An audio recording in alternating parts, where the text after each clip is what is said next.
देखा था सबकर मेहरारू जाके जमुई घूमतानी। अरे हमरो के चल के घुमा दे। तोर घूमा वाली आदत छूटी की ना। अरे ऐसे काहे कहतानी, गौना करा के जब से लियाल भाई तब से घरे में बैठौले बानी। अरे घरे में बैठले कवन आइटम ना खियाइला। सुना हमार बात। हाँ सुनावा। हमारा के जमुई बजरिया चल के घुमाता राजा जी।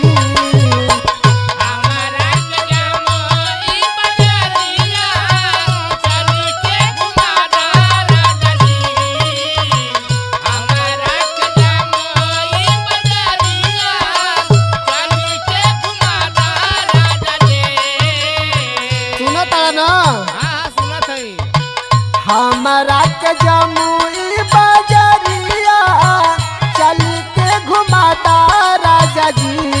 दीपहार के मशहूर समोसा तू हमारे खियाता राजा जी।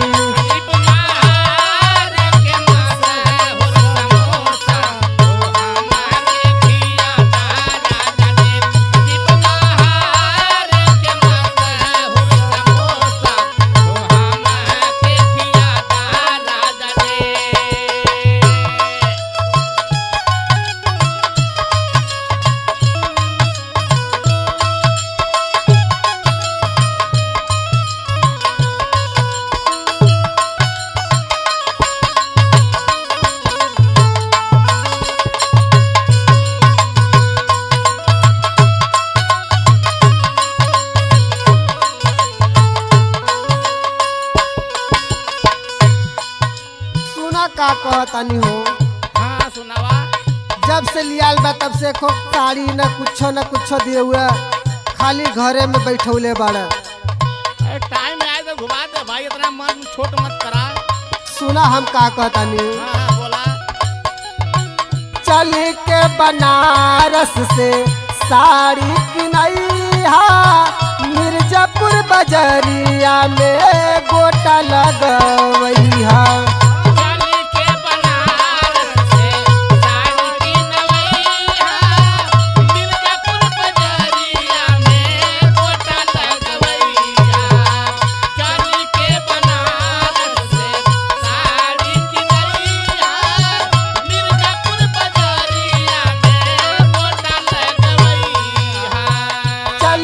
बनारस से साड़ी किनैहा, मिर्जापुर बजरिया में गोटा लगवैहा।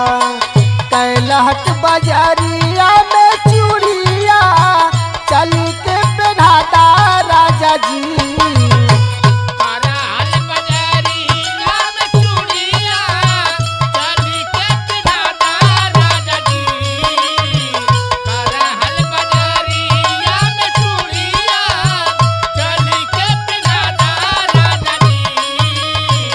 कैलहट बजरिया में चूड़िया चल के पहनाता राजा जी। दीपहार के मशहूर समोसा तू हमारे खियाता राजा जी।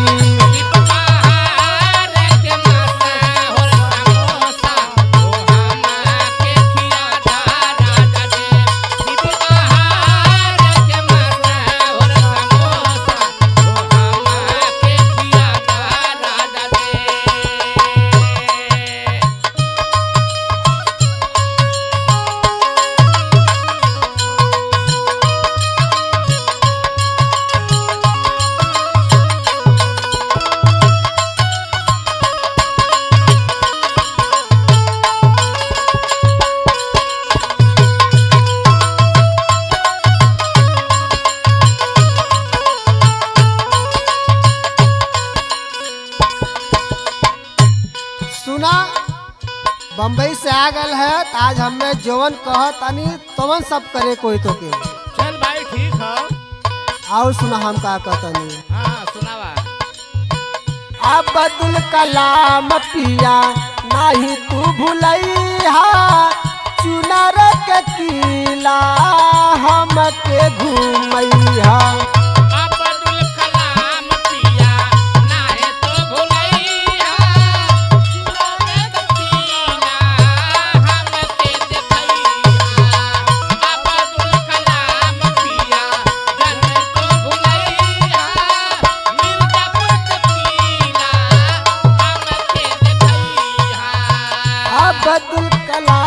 पिया नहीं तू भूलैया चुनार के किला हमके घूमैया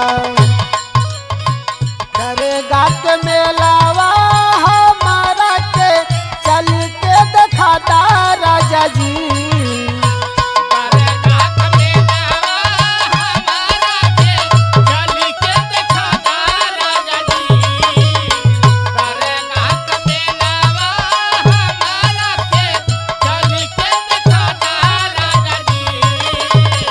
दरेगा के मेलावा हमारा के चल के दिखाता राजा जी पहाड़ के मशहूर समोसा तू हमके खिलाता राजा जी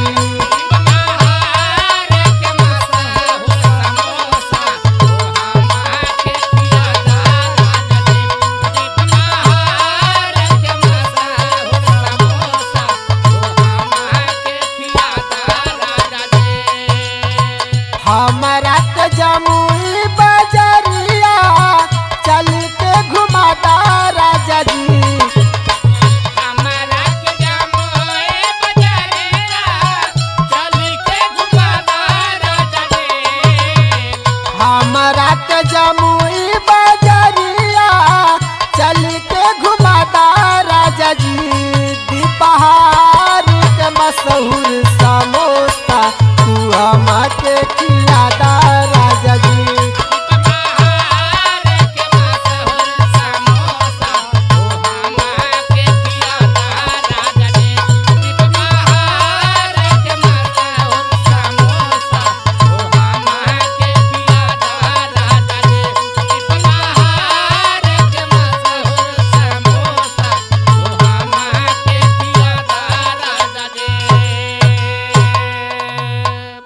चल भाई इतनी जब झगड़ा करते थे चल खा ले खिया दे।